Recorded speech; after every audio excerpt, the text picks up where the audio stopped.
ক্রীড়া ক্ষেত্রে সেখানে সাফল্য। জেলা স্তরে কন্যাশ্রী পুরস্কার 5 জন কন্যা পেয়েছেন। আর কন্যাশ্রী পুরস্কারে পুরস্কৃত সাগরের কন্যা সন্ধ্যা মাইতি।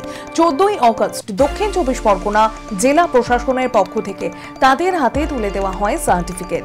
আর এই 5 কন্যার মধ্যে রয়েছে গঙ্গাসাগরের নিম্নবিত্ত পরিবারের মেয়ে সন্ধ্যা মাইতি। সাগরের দক্ষিণ হারাধনপুর গ্রামে নিতান্তই নিম্নবিত্ত পরিবার মাইতি পরিবারে জন্ম হয় সন্ধ্যার স্থানীয় এলাকার বাসিন্দা সুশান্ত মাইতির কন্যা। সংসারের অভাব অনটনের মধ্যেই বড় হয়ে ওঠা সন্ধ্যা ছোট থেকেই খেলাধুলার প্রতি আগ্রহী। স্কুল টিউশনের ফাঁকে মাঠমুখী হয়ে থাকত সন্ধ্যা।